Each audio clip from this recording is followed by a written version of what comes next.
Jadi sebelumnya gue S1 teknik mesin dulu. Serius? Iya. Gimana? Gimana Bang? Agak melintang. Iya. Suatu misteri. Waduh, satu hari ada rolongan anjing dong.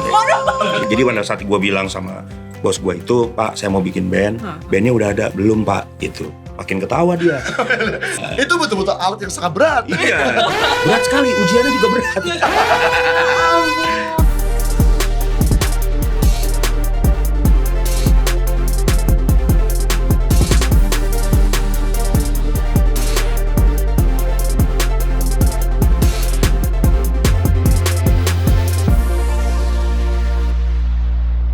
Hi, welcome to Flavor. Lots of flavor, One thing. Yeay. Wow, akhirnya kita bisa balik lagi nih bareng sama aku Elsha. Dan aku Samuel. Dan kita udah kedatangan tamu kehormatan. Siapa Sangat lagi kalau kehormatan, bukan Kak Kak Badai. Badai. Nanti editornya bikin sound effect badai. Siarannya kabur kan? Meanwhile,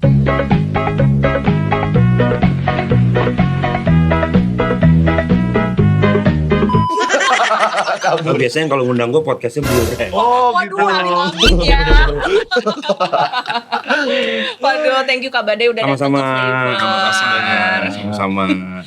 Ya. Ada pertanyaan yang paling mendasar dulu nih ya sebelum kita ngomong panjang lebar. Ya. Kalau boleh tahu Kak Badai ini orang mana ya? Nah, ini yang pembahasan yang sering kali tidak terpecahkan. Wah, suatu misteri. Waduh, satu hari ada rolongan anjing dong. Jadi gue tuh sebenarnya lahir Jakarta, tapi nyokap gue Ambon, Oh, bokap gue NTT, Sumba. bukan Batak. Berarti bukan Batak dong? Nah ini masalahnya. Cuman pula kok bisa kita tahunya Batak? Itu Oh, masalahnya. langsung sen Bataknya keluar. Sorry. 280 juta masyarakat Indonesia itu 250 jutanya menyangkain gue orang Batak. Oh, itu udah sisanya? berapa puluh % sendiri Itu tuh. udah 70% lebih. Wah, Mungkin karena rahang-rahang gue rahang Simatupang ya. wah, terus suara-suaranya mungkin ya. Iya, suara-suaranya Sianipan. suara Sitorus. Oh, Sitorus. Iya. Bisa gitu. Tapi mantan gue banyak orang Batak sih. Wah, kok jadi kesana guys? Iya, gitu lah. Maksudnya kalau soal kekerabatan gue sama orang-orang Batak tuh berteman Oh, gitu. mungkin karena terlalu banyak teman dan kerabat, Iya. banyak main gitu dikira. Banyak main. Mungkin ada Iya. kalanya logatnya tuh kayak kelihatan kayak orang Batak nih ya. Iya, Mungkin di situ mungkin. ya. Kayak mana lah? Kayak mana lah. Tuh kan? Pas. Tapi mungkin nama gue juga mendukung ya. Oh gitu ya, bener-bener. Disangkain mungkin gue Batakaro gitu ya kan. Soalnya namanya itu Iya. kadang nama-nama yang nggak umum. Nama gue memang nama panjang gue tuh nggak umum memang. Oh, kalau Nah. boleh tahu siapa di belakang Badai itu apa? Doa di Badai itu nama panjang gue. Iya, doa di Badai. Cek aja. Jadi boleh nggak kita tahu filosofinya dari Nah, Panjang pula. filosofinya. Jadi gini, filosofinya bokap gue itu sangat mengidolakan Bung Karno. wow. Iya, karena Bung Karno itu kan nama anaknya kan Mega, Guru, Guntur, Bayu, Oh, ya kan? iya, Badai iya, nggak ada tuh. Itu langsung di tag, langsung di booking, ya kan? Di DP langsung. Sebelum dipakai Sebelum mereka. dipakai, iya. Iya. Nama Badai harus nama anak gua. Oh gitu. Tapi Badai itu lahir di kapal laut. Jadi gue tuh lahir di kapal laut brojolnya. Kapal laut. Astaga. Ya, kapal laut. Serius? Zaman itu namanya kapal Rinjani. Oh, Yang menghubungkan dari Ambon ke Jakarta. Rinjani. Jakarta Ambon. Jadi kadang mampir Makassar, kadang mampir ke Surabaya gitu. Nah, bokap gue itu kan seorang PNS dulu di kepala kantor wilayah di Maluku, PNS lah. Nah, waktu gue lahir tuh bokap gue baru saja pensiun. Oh. Nah, tapi akhirnya brojol lah tuh di kapal. Mungkin lagi gelombang kali, ya kan? Wah, kan zaman dulu kan ibu-ibu zaman dulu kan masih nekat tuh ibu-ibu zaman dulu ya kan? iya lah. lagi Hamil gede. Hamil gede tetap naik, ya kan? Ya udah akhirnya brojol lah di situ ditolong bidan. Terus dibawa Untungnya ada bidan. betul, dibawa ke rumah sakit dan lahir di Jakarta jadinya. No. Gitu. Oh, di kapal tuh baru bukaan berapa? Gitu? Iya, karena kalau misalkan di Jakarta itu, kalau misalkan ngikutin di tempatnya secara apa ya, de jure ya. Nah, de jure itu kan lokasinya, berarti kan Laut Jawa. Iya 14 juga ya. Januari gitu. Agak ribet ya. Laut Iya, Jawa. laut masa gue laut Jawa namanya. Ntar ngurus KTP-nya sama aktenya bingung. Iya. Tapi Jadi, ada doa itu ya karena ya karena pada situ bokap gue sedang bergumul sesuatu, mendoakan sesuatu, dia pengen seorang anak laki-laki, dan dia pengen anaknya sedahsyat badai, tapi syaratnya adalah ada selalu doa di dalam badai. wow, Itu filosofinya. keren banget. Filosofi nama Kabadai. Iya, dan salah satu mazmur favorit bokap gue adalah Mazmur 23. Tuhan adalah gembala. Yes. Takkan kekurangan aku. Itu dia. Wih, Itu. keren banget. Yuk, udah yuk, selesai. Belum. Jadi belum. ceritanya Masih podcast panjang itu nih. doang. Iya. Lebih untuk klarifikasi soal nama dan Ya, dan keturunan. Betul. Nah, kita mau bahas-bahas tentang Kak Badai sendiri yang Ya, adalah seorang pemusik, ya. juga nyanyi ya Kak ya. Iya. Dan ya udah banyak berkontribusi di industri musik yang Indonesia. Iya. Nah, sekarang-sekarang ini kan bisa dibilang Kakak lagi ada udah melewati fase generasi menghibur industri musik dalam generasi milenial. Mm-mm. Dan sekarang udah masuk generasi Z, bahkan udah Alfa. Alpha. Mm-mm. Nah, perbedaannya itu bagaimana dulu sama yang sekarang? Wah, perbedaannya sangat signifikan banget ya. Tapi yang gue seneng dari anak-anak sekarang tuh mereka kreatif, pinter-pinter, dan tidak gagap dengan teknologi. Oh. Adaptif banget dengan apa yang ada sekarang. Cuma yang menjadi pemikiran gue adalah sustainable-nya gitu. Oke. Jadi Iya. apakah karya-karya sekarang ini bisa berumur panjang? Benar. Arti 20 sampai 30 tahun mendatang mereka tuh masih ada di rumah-rumah orang, masih diputar di alat-alat pemutar elektronik, atau mungkin ada di pikiran orang-orang yang sekarang gitu kan. Iya. Nah, kalau dibedakan dari zaman dulu, memang pada saat zaman analog itu isinya studio rekaman itu adalah, gue kan pernah rekaman dari pita. Widih. Dari zaman pita. Dari zaman Iya bener pita. juga Iya. ya. Dari Jadi- zaman sama pensil digini-giniin. Iya, jadi gue rekaman pernah di zaman pita 2,5 inch, itu tahun 98-an. Nah, tahun 99 gue juga pernah jadi OB di salah satu studio rekaman. Sehingga itulah akhirnya yang membuka rezeki gue, akhirnya bisa jadi pemusik yang dibayar profesional. Bentar, dari OB? Ya, jadi Agak jauh ya. oke, gue cerita Ceritanya dikit ya. gimana nih? Boleh nih. Cerita dikit ya. Jadi waktu gue tahun 99 itu kan bokap gue baru meninggal bulan Juni. Nah, gue sedang proses menyelesaikan kuliah. Nah, saat itu gue harus mencari kerja. Secara kuliah gue juga agak mahal pada saat itu. Dan akhirnya gue mencari kerja dan gue ketemulah sebuah studio di daerah Salemba Tengah. Disitulah gue melamar menjadi seorang, pengennya sih jadi kru atau pengen jadi apa kek yang berhubungan dengan musik. Tapi nggak ada kerjaan lain selain office boy. Oh. Kata orangnya, kalau kamu mau kerja di sini nggak apa-apa, kamu ambil aja office boy ini. Oh iya Pak, saya ambil aja. Jadi supaya gue dapat uang untuk melanjutkan kuliah gue. Paling tidak nggak sampai bayar SKS sih, tapi minimal gue bisa fotokopi atau gue bisa beli mata-mata pelajaran yang perlu gue beli. Singkat cerita 6 bulan lah gue kerja di situ. Nah, ini yang menariknya adalah ketika akhir-akhir gue kerja, gue ketemu seorang hamba Tuhan. Dan hamba Tuhan itu kebetulan mau rekaman di situ. Dan dia melihat gue sedang beres-beres dan iseng-iseng main piano yang lagi nyala. Oh iya. Gitu. Karena kan memang basically memang gue adalah pemain piano dari gue TK gitu. Di TK Iya. loh. TK memang gue udah bisa main Keren, piano, keren, tapi keren, bakat keren. alam ya. Oh. Kelas 3 SD baru dilesin sampai SMP. Oh, gitu. Iya. Udah akhirnya gue main terus dia datang. Badai kamu enggak, dia nggak kenal nama gue. Dia bilang, kamu siapa? Badai Pak, kerjanya apa di sini sebagai OB Pak? Gitu. Tapi kamu mainnya bagus nih, main pianonya. Kapan kamu jadi OB gitu kan? Ya saya pengen bayar kuliah Pak gitu. Terus kata dia, coba kamu main. Gue disuruh main gue. Main aja iseng. Terus dia bilang, kamu bisa ngaransemen lagu nggak?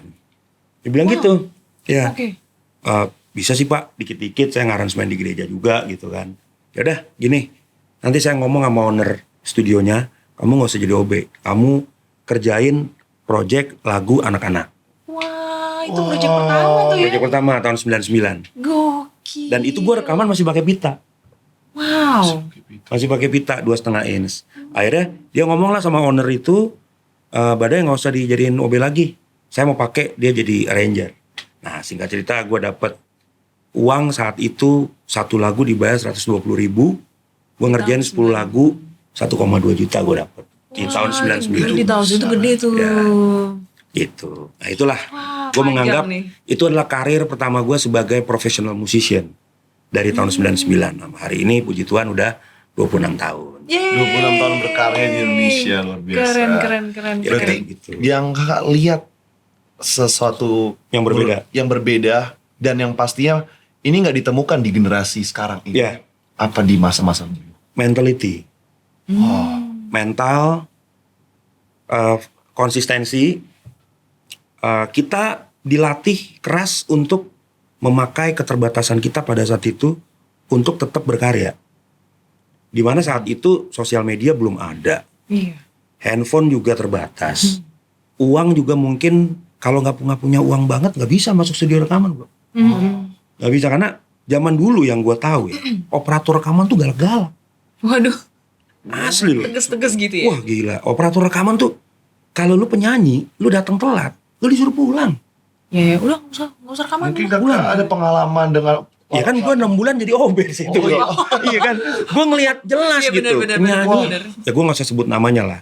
Legend, penyanyi zaman dulu legend, rekaman di situ. Itu studio analog. Misalkan shift pertama tuh, misalkan shift kedua lah yang gue sering kerja tuh jam 6 sore sampai jam 1 pagi. Iya. Rekaman misalkan jam 7, dia datang jam 9 malam. Operatornya nggak ada. Ya udah. Operatornya ya maaf yang ngerokok, makan apa segalanya udah. Lu rekaman yuk pulang aja. Rekaman jam berapa? Iya. Wow. Jadi memang disiplinnya tinggi. Bener. Dan mereka ngulik, benar-benar ngulik apa yang sedang mau direkamin pada saat itu ngulik. Baik itu lirik, baik itu notasi. Dan hanya penyanyi beneran yang bisa masuk ke situ. Bukan penyanyi edit-edit gitu ya kan. Kalau sekarang kan software edit gimana-mana nih ya kan. Iya. Datang ke gua, Mas saya mau nyanyi, coba tes suara. Oke, wah ini melenceng ke planet Merkurius Oh, nih. oke. Lebih Tapi parah begitu Merkurius. jadi produk, indah banget tuh. Wah. Itulah teknologi, Iya, ya kan. Tapi nggak salah. Artinya semua orang punya hak untuk bermain musik, bernyanyi. Tapi kalau dilihat dari mentality, karakter, komitmen, ya zaman dulu bisa teruji. Itu perbedaannya. Keren banget. Seru. Kalau Kak Badai ini kan main keyboard ya. Itu di usia TK itu waktu itu belajar piano dulu tuh. Jadi gini, kakakku nomor 1, nomor 2, nomor 3 tuh pemain piano klasik. Wih. Dia memang les piano klasik lah ya, baca partitur gitu. Terus gue ngeliat setiap pagi, kok enak banget ya mereka main piano ini gitu kan. Dan gue iseng-iseng, mereka pada pergi sekolah, gue kan belum sekolah waktu itu. Mau menjelang TK, ya gue pencet-pencet aja tuh yang warna-warna putih. Iseng-iseng aja. Tapi ternyata nyokap gue bilang, apa yang gue pencet itu sudah membentuk sebuah lagu anak. Dulu namanya Lihat Kebunku. Oh. Tang, torang, dang. Oh. Dadadadadang gitu kan. Udah langsung natural aja gitu. Natural tapi asal sih, maksudnya ada salah-salah. Cuma nyokap gue sudah melihat Badai punya potensi Keren. gitu. Bagus Tapi juga tuh. honestly bokap gue itu sangat tidak mensupport gue jadi musisi. Oh ya? Iya. Berarti musik cuma hanya sekadar hobi aja, hobi. tapi bukan menjadi suatu pekerjaan. Yes, betul. Bokap gue sangat cendekiawan, gila sekolah, Oh, dan akademik banget akademis nih. banget deh gitu. Tapi yang membuat Kak Bada bisa, maksudnya bisa terjun di dunia musik itu Ya. pasti ada tantangannya. Ada sangat tantangannya. Jadi memang gue pengen membuktikan ke nyokap bokap gue bahwa musik itu bisa menghasilkan pada saatnya. Dan pada saat gue masih sekolah, bokap gue tuh pemikirannya adalah pemain musik tuh, sorry ya, pemain musik itu kalau nggak nongkrong sampai pagi, narkoboy, Iya lagi. ya kan, mabok, Bener. ceweknya banyak gitu ya kan. Aduh, kacau Jadi pokoknya ya. stigmanya begitu, Iya, ya kan. No stigma. Udah pada saat itu kan heavy metal lagi gila-gilanya 80 90-an kan. Iya. Gondrong-gondrong, ngapain udah kamu belajar aja tuh supaya matematika kamu bagus gitu. Biar raportnya nggak ada merahnya gitu, misalkan gitu kan. Zaman dulu tuh pakai raport ya kan. Tapi memang dasarnya gue basicnya adalah gue musisi banget. Gue udah punya udah punya jiwa musik itu. Taste-nya dari situ. Dini ya. Padahal nyokap bokap gue bukan penyanyi, bukan pemain musik. Opa gue aja pemain biola. Oh, Itu Unik sekali. unik dan akhirnya dilesin sampai akhirnya bokap marahin gue mulu kan, gue kalau latihan piano ditepok gitu. Besok nggak ditanyain ini di sekolah, belajar main piano tuh nggak ditanyain di sekolah gitu. Ya ampun. Tapi akhirnya SMP masih ngeband di sekolah ya kan. SMA masih begitu bandel. Sampai akhirnya bokap gue meninggal tahun 99. Nah di situ nyokap gue bilang, kalau kamu mau di musik, seriusin. Go for it. Gitu. Wow, dan di situ saat dikasih kesempatannya, Kak Badai ambil betul-betul. Ambil. Dan setelah gue selesai kuliah S1, gue sempat kerja. Buat S1, kerja. Loh ini bukan S1 musik. Bukan, jadi sebelumnya gue S1 teknik mesin dulu. Serius? Iya. Gimana? Gimana Bion? Agak melintang Iya. ya. Abis itu kerja. Abis itu kerja. Jadi gue selesai teknik mesin 4,5 tahun di Trisakti. Oh, Trisakti. Terus gue kerja di salah satu perusahaan alat berat. Gitu. Oh, ada ceritanya ini? Ada. Wah. Tahun 2001 sampai 2002. Wah gitu. Berat.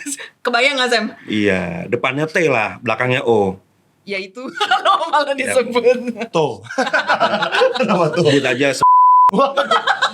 Itu betul-betul alat yang sangat berat. Iya. Berat sekali. Ujiannya juga berat. Iya. Terus ambil S2 musik gitu. Enggak S2. Jadi aku kan setahun aja di situ. Terus aku mengundurkan diri, resign. Karena ya kan Senin sampai Jumat di proyek terus. Oh iya, jadi gak Ya bisa kan? musik kan ya? Ini kapan gue main musiknya nih gitu kan. Ih, ditinggalin loh. Iya. Ditinggalin loh. Jadi inget banget deh. Gue tuh resign tuh sore-sore gitu ya. Gue lupa hari apa. Pokoknya gue resign. Gue ngadep bos gue. Terus gue bilang, Pak, saya mohon maaf. Saya mau resign. Dia bilang, kenapa Badai? Ini perusahaan bagus loh. Kamu juga masuknya susah kan? Ya Pak. Kenapa? Nanti sabar aja lah. Tahun-tahun kedua paling gajinya naik gitu kan. Enggak Pak. Saya bukan dunia saya Pak di sini. Nah, terus kalau kamu dunianya nggak di sini, kamu ngapain ngetes susah-susah? Saya mau main musik Pak. Saya mau bikin band. Malah lebih diketawain lagi gue. Kebayang sih. Kebayang asli. banget. Di masa-masa itu. Mau iya. tahu nggak Iya. gaji gue saat itu berapa? Nah, Gaji gue 2001 tahun itu berapa? Oke. 3,1 juta. Ya udah gede itu. Ditinggal buat musikan. Buat musik, gue tinggal. Wah. Nah pesannya ada lagi nih message-nya ya. Jadi pada saat gue bilang sama bos gue itu, Pak saya mau bikin band. Bandnya udah ada, belum Pak gitu. Makin ketawa dia. Orang stres nih gue bilang. Ini stres lo nih gue bilang ini. Kalau lo mau main musik di kantin juga ada organ tunggal, lo main aja gitu. Kantin lagi. Bukan begitu Pak. Saya mau bikin band. Bapak pasti lihat band saya di TV. Pasti. Padahal gitu. bandnya aja Belum ada. Belum Tapi ada. visioner dan imannya tuh udah iman aja dulu Ya. supaya jalan. Karena dari dulu bokap gue mengajarkan kalau mau sesuatu harus fokus dan konsisten. Kejar sampai dapet gitu. Gimana caranya? Lo harus berusaha gitu kan. Ada gue mundur, resign. Apakah sudah ketemu band? Belum. Gue jadi sales asuransi dulu. Tuh, Panjang guys sebelum masuk perjalanannya. sana sambilannya. Sambilannya. Sambil ya nunggu-nunggu inilah. Kerjaan-kerjaan mungkin yang bisa. Ternyata bosen kan gue. Kata nyokap gue, udah kamu nih mau gimana sih gitu kan. Ya udah kamu mau S2 atau apa? Enggak. Kalau ada sekolah musik gue mau gitu. Oh. Akhirnya gue kuliah musik. Nah disitulah akhirnya bertemulah dengan teman-teman. Dan gue dirikanlah nama band itu Krispati. Wah. Wow. Saat 2005 album itu rilis, album pertama. Gue inget banget ini momen yang tidak pernah bisa gue lupakan. Gue bawa CD itu ke kamar nyokap. Gue bilang nih Mam, hasil doa Mami selama ini. Mami doain saya bisa bikin album. Dan nyokap gue peluk gue. Oh. Nyokap gue bilang, terima kasih buat keseriusan kamu.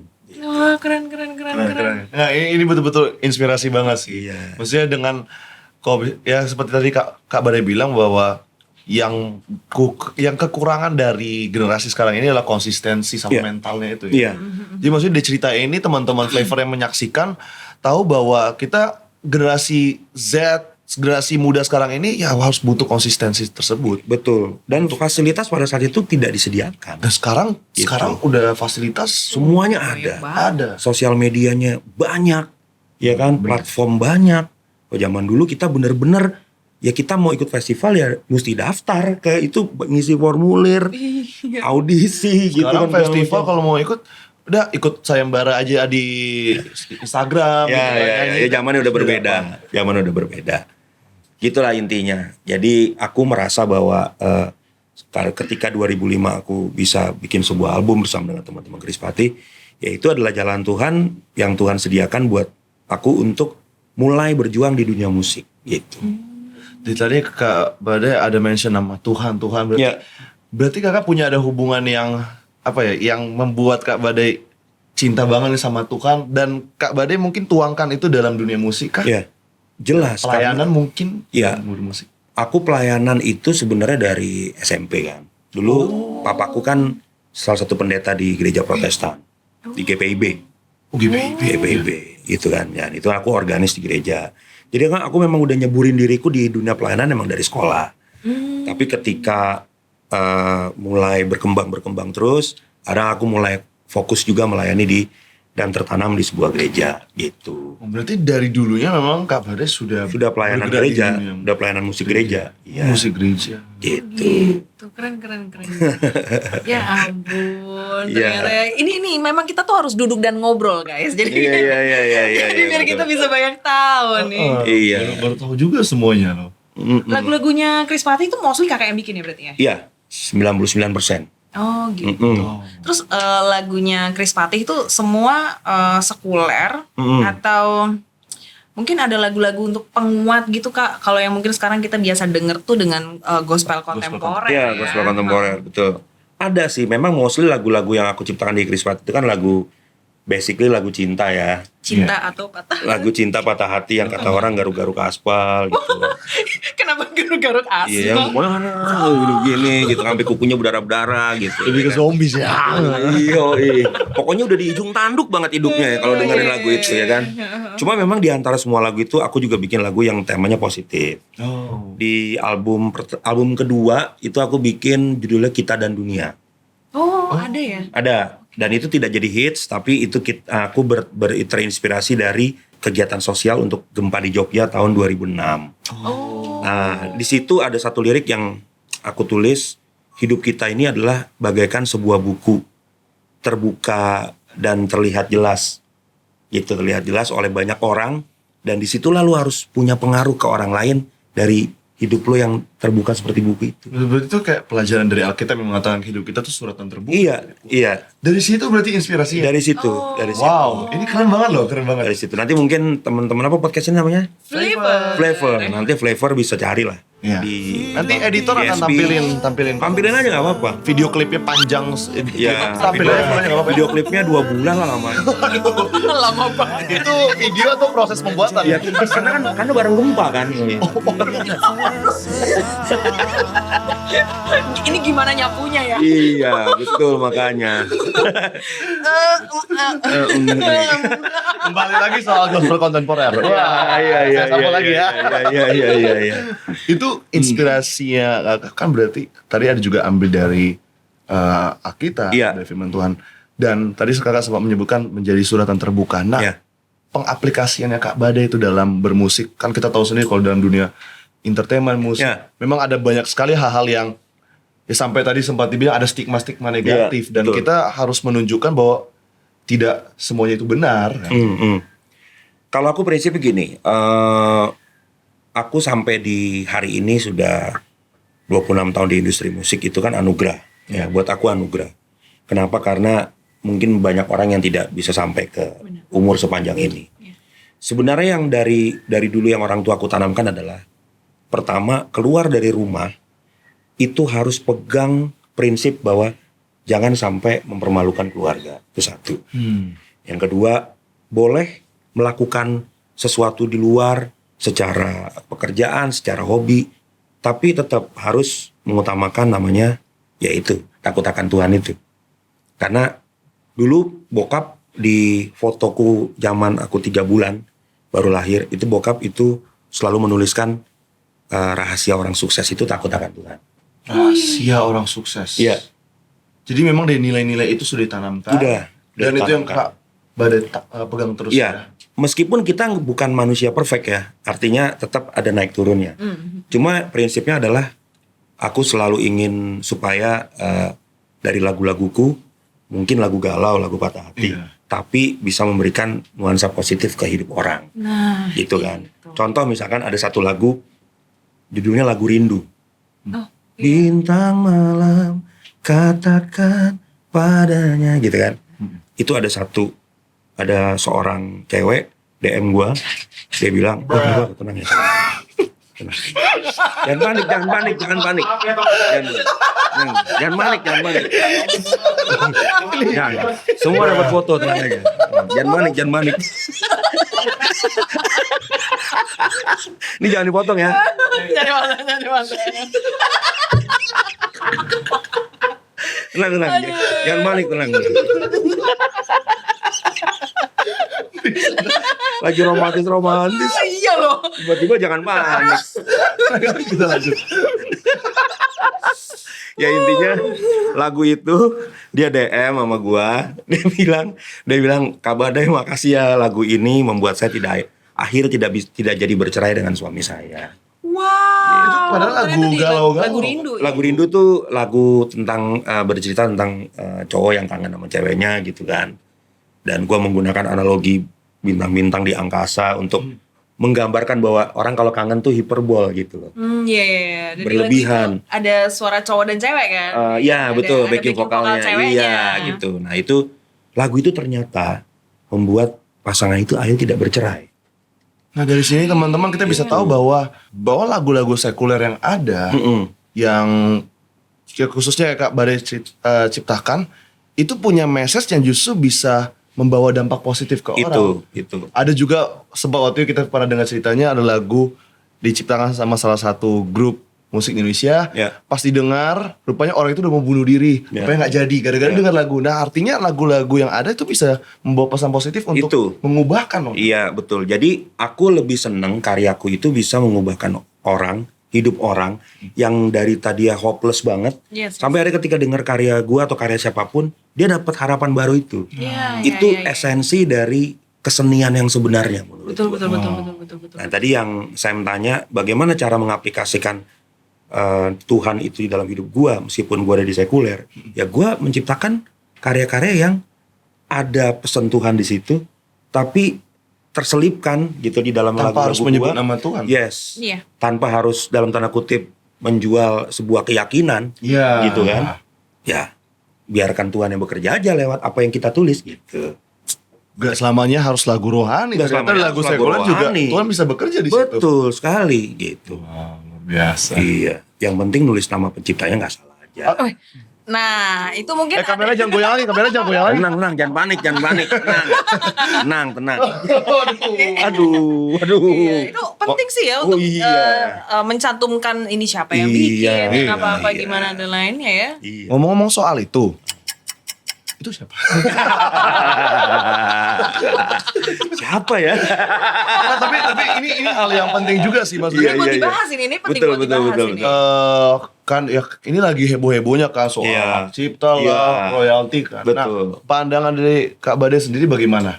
Ya memang kalau soal hak cipta di Indonesia secara copyright gitu secara keseluruhan ya, memang ini sudah harus terjadi bro.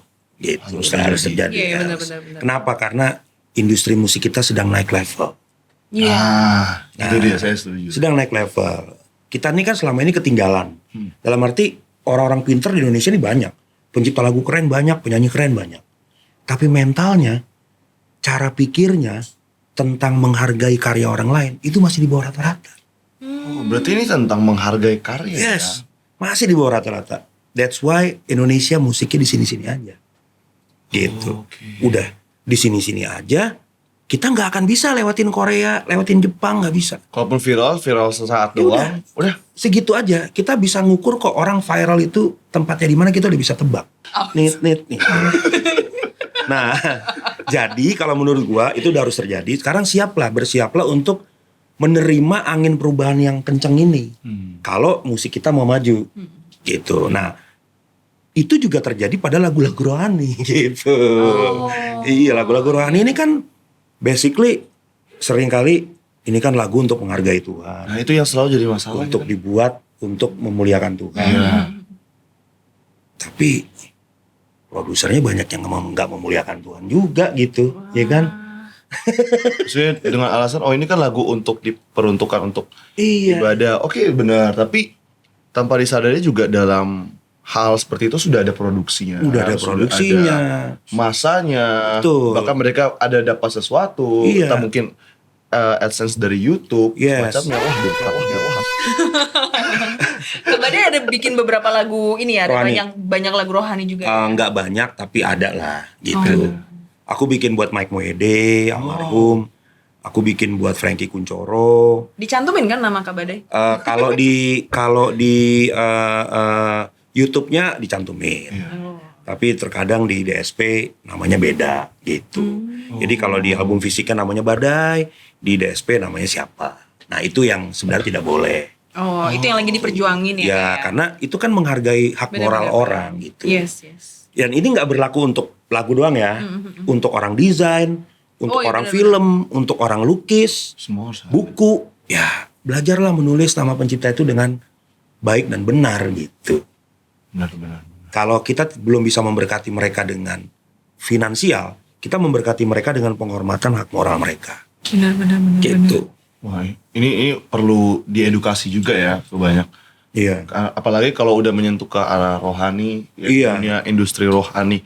Kata-katanya juga ada industrinya loh. Iya, betul. Berarti Industri kan- musik rohani, ya kan? Iya. Rohaninya doang tambah. Iya, rohani. Ada industri musik rohani, ada Iya. industri musik rohana. Rohana. Oh iya. Benar. Nah yang rohana itu sering terjadi bro. Sering karena itu yang Kirain yang sebelahnya. Ini podcast bahaya. Tapi nggak apa-apa sih maksudnya. Di dalam rohani juga terkadang ada rohananya juga. Iya, maksudnya Iya. dengan hal ini kita bisa edukasi juga minimal juga kepada rekan-rekan yang baru-baru memulai juga. Ya. Udah bisa belajar dari sekarang untuk menghargai Iya dong. penulis. Betul. ya kan? Karena itu kan yang Tuhan mau juga sebenarnya. Artinya kan kalau kita bisa hormat sama pencipta hidup kita nih, yaitu Tuhan, harusnya itu terjadi juga dengan antar manusia dengan manusia. Wow. Iya gak?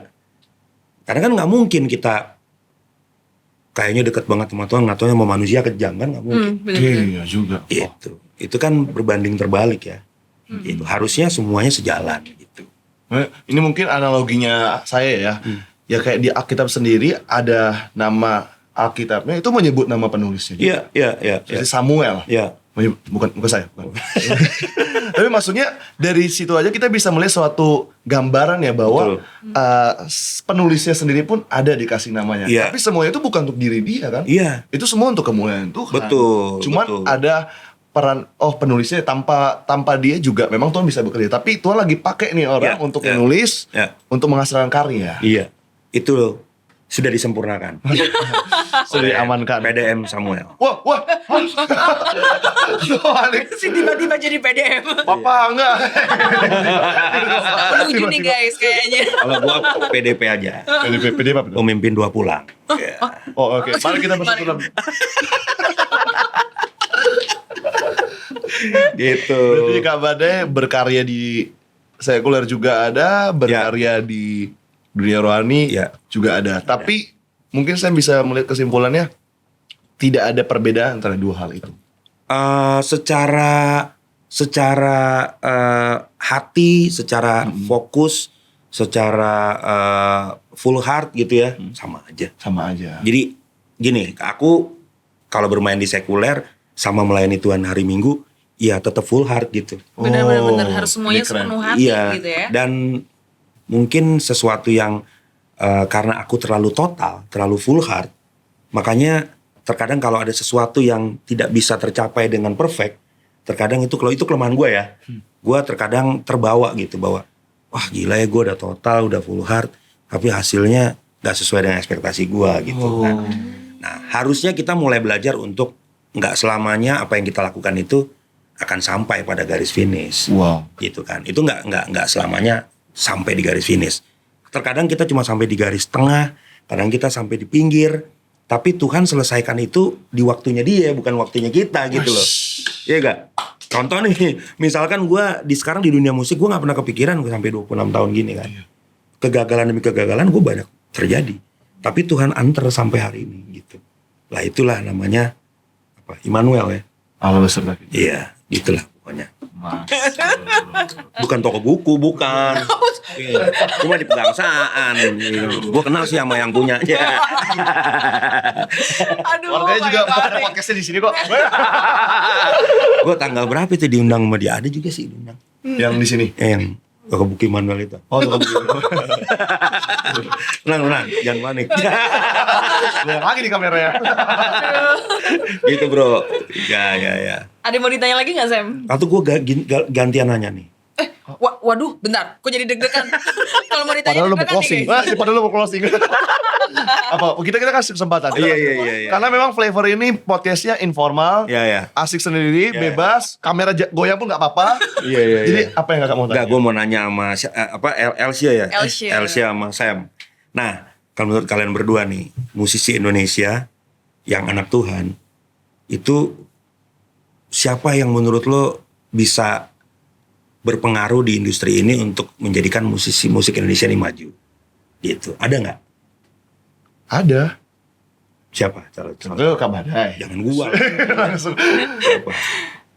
Tapi ini yang di sekulernya juga ya? Iya, ada yang sekuler juga kan banyak tuh, ya kan? Karena gue pengen tahu bahwa ternyata memang anak Tuhan tuh di Indonesia ini ya punya pengaruh besar gitu untuk movementnya perubahan industri musik. Gitu. Tapi yang walaupun maksudnya kayak penyanyi sekuler nggak apa-apa. Gak kan? apa-apa. Kalau aku sih mungkin Bung Glenn Fredly ya. Oh ya, almarhum Glenn ya. Ya itu keren banget sih. Gitu. Terus yang mungkin memang ini agak lama ya, tapi Nggak apa-apa. Kak Yosi Mokalu. Oh, Yosi Mokalu ya, Project Pop ya. Iya, Project iya. Pop. Iya. Apa gua juga terlibat beberapa kali di pelayanan Kak Yosi juga. Oh iya. Iya. Ya, itu salah satu contoh bahwa Tuhan tuh memakai anak-anaknya juga untuk memajukan industri ini kan. Iya. Jadi sebenarnya kalau ada stigma-stigma di luaran, kalau udah pelayanan nggak boleh main sekuler. Nah itu kita bisa lanjut lagi pembahasan soal itu Kak. Iya. Lanjut, Karena Sam. begini. Maksudnya pas kan tuh. Pas Eh, banget. cakep. Oke, betul. Iya. Apa bridgingnya? Karena begini, ini sering terjadi bahwa, aduh lucu. Banyak orang-orang yang bilang, oh kok udah masuk dalam pelayanan, bermusik pelayanan, terus nggak boleh lagi bermusik di luar gereja. Kalau saya sendiri ada beberapa hal yang saya setuju karena begini, ada beberapa pemusik di gereja, mereka memang dalam kehidupannya mereka sudah udah di situ lah, udah berfokus di situ. Jadi mereka nggak perlu mengambil berkarya untuk di luar lagi dalam pemenuhan hidupnya khususnya juga. Maksudnya di situ tuh di Di gereja. Iya, Oke. udah berfokus di gereja semua. Bahasanya full timer bisa Full dibilang, timer betul ya.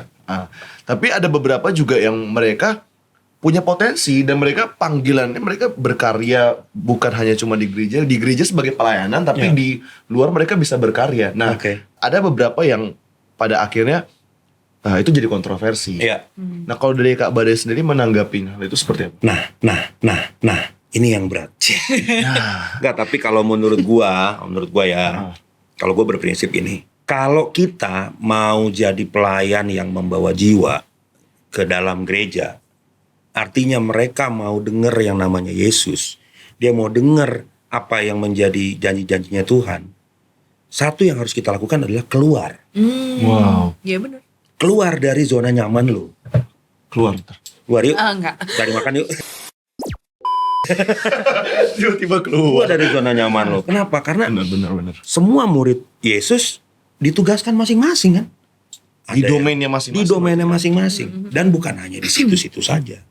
Tapi gini, terkadang juga tidak bisa disalahkan. Beberapa musisi-musisi sekuler ketika masuk ke gereja, pikirannya udah berhitung.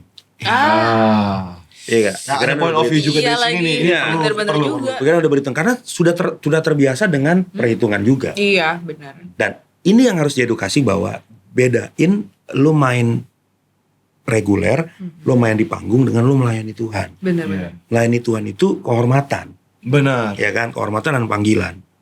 Tapi gereja juga jangan memanfaatkan Iya. analogi ini bahwa seakan-akan pelayanan adalah kehormatan, terus lu nggak menghargai orang. Ketika lu ada orang-orang yang terpanggil untuk melayani Tuhan. Contoh misalkan gini, tidak usah berbentuk dalam tanda kutip PK, enggak. Tapi lu sediakanlah apa yang mereka butuhkan. Misalkan contoh, makanan disiapin. Apa yang mereka butuhkan, latihannya disiapin. Waktu untuk latihan. Waktu untuk latihan. Itu kan cara gereja untuk menghargai Benar-benar. tim yang sudah dipilih Tuhan untuk melayani Tuhan. Atau mungkin juga perhatian dalam kehidupannya mereka. Iya. Hanya ya ajak ngobrol untuk duduk lebih dalam lagi, untuk memberi kesempatan mereka bisa konseling. Betul. Itu juga hal yang diperlukan. Soalnya Betul. ada beberapa juga teman-teman rekan-rekan musik ya, yang mereka terlibat di gereja. Mereka sebenarnya kalau mau dibilang, mereka justru karena mereka sudah diberkati, mereka pelayanan tuh udah nggak mikir ke arah sana. Betul. Ada kan begitu. Tapi mereka rindu untuk dapat perhatian dari mungkin gembala, hanya untuk duduk ngobrol tentang kehidupan, dan itu yang mereka butuhkan. Konseling. Iya, betul. Jadi ada hati dan telinganya juga disiapkan kan untuk mereka-mereka yang mungkin butuh pelayanan dan segala macamnya. Cuma ya kalau menurut gua justru anak-anak gereja harus menimba pengalaman dari luar. Supaya apa yang positif dari dunia sekuler itu bisa dibawa kepada gereja supaya gereja berkembang. Yes, benar. Salah satu penyakit gereja kan malas latihan. Datangnya telat. Seperti itu ya, konsistensi. Iya, nggak on betul. time. Iya, ngulik nggak mau gitu. Oh, mulik kamu. Oh. Tapi doanya kenceng. Iya kan? Iya. Doanya kenceng. Kesedak. Nyapu lagi. Iya. Nggak, gue pengen mau nyapu cuma fakta. Maunya doa mulu tapi latihan nggak mau. Wah. Ya, gimana mau benar? Gimana mau berkembang. Itu kan faktanya. Nah, tapi mudah-mudahan secara kerangka berpikir bisa diperbaiki. Iya. Gitu. Ini topik yang bagus untuk menjadi closing di Flavor pada hari ini. Supaya tidak lagi. Gak tau Pak produser itu udah gimana ya? Aman Pak? Aman. Maaf ya Pak. Ada yang mungkin Kak Badai ingin sampaikan ya pesan-pesan Ya kalau aku sih kemana nih? Ke sini ya? ke saya aja. Oh. Ke kamera itu. Oke. Buat teman-teman yang sedang menikmati dan menonton podcast Flavor ini, pokoknya pesan gue adalah gini, tetap menjadi diri sendiri aja, tetap berkarya yang otentik, Kemudian kalau kalian sebagai anak Tuhan ya jangan mencoreng kemuliaan Tuhan lagi dengan apa yang kalian mau gitu. Karena sebenarnya kepercayaan Tuhan itu lebih berharga daripada kekayaan lo sekarang gitu. Dalam. Itu. Jadi kepercayaan Tuhan tuh lebih berharga daripada kekayaan lo sekarang. Siapapun lo, kalau lo masih dipercaya Tuhan, itu keren. Wow, thank you banget Kak Badai udah mau datang ke sini. Oh, Kak Badai mungkin ada karya-karya yang akan mau dikeluarkan. Oh ya. Mungkin bisa promosi nih ke teman-teman ya kan? Single terbaru nanti mungkin bulan Juni. Kan? Sekarang aku udah solo karir. Aku tidak lagi bersama dengan band. Tapi sekarang aku sudah solo karir. Jadi aku nyanyi juga. Tapi tetap sebagai songwriter produser, aku sedang menggarap 2 soundtrack film. Terus ada 1 album rekaman dari Panglima TNI. Panglima TNI kan nyanyi juga tuh, gitu kan. Nah, aku lagi garap albumnya. Terus beberapa artisku juga dari Badai Music Production lagi mau rilis juga. Seru-seru lagi akan banyak proyekan nih. Siap. Doakan proyeknya bisa berjalan dengan lancar. Amin. Dan pastinya dapat bisa memuliakan nama Tuhan. Yes, melalui karya-karya. itu yang paling benar. Terima kasih banyak Kak Badai sudah datang ke sini. Sorry kalau ada salah-salah kata. Maaf. Aman nanti di sensor. Nit. Ya, jadi teman-teman Flavor, terima kasih sudah menyaksikan podcast ini. Jangan lupa akan ada banyak lagi konten-konten seru lainnya yang pastinya dapat mengedukasi kita dan dengan keseruan-keseruan dan gimmick-gimmick yang dihadirkan oleh para editor. Para editor. Yes, jangan lupa di like, subscribe, share video ini buat ke teman-teman kalian yang suka musik ataupun mungkin pengen nonton Kak Badai juga boleh banget ya. Siap. Komen aja langsung di bawah buat kalian yang pengen siapa nih next narasumnya kita, tamunya kita selanjutnya siapa, boleh langsung di komen aja. Tapi jangan tulis Samuel Purba ya, hostnya soalnya. Oke. Tapi kan udah pernah. Oh iya udah pernah. Oke. Kalau Samuel kan orang Batak. Elsie orang apa? Oh, nah coba komen di bawah kira-kira saya orang mana? Oh iya benar. Oh bisa gitu ya. Coba komen ya. Nanti tag ke saya. Wih sudah. Jadi Gua. papi saya Jawa, mami saya Cina Papua. Oh kan lu gue bilang udah gue tebak. Hah? Emang ngomong tadi? Itu kan. Bokap Jawa, Iya bener. nyokap Cina Papua kan? Papua. Oh, benar. Lah Keren Kak Badai. Wah, oke teman-teman, sampai Oke. ketemu lagi di Ya. konten flavor selanjutnya. Lots of flavor, One way. Dadah. see you.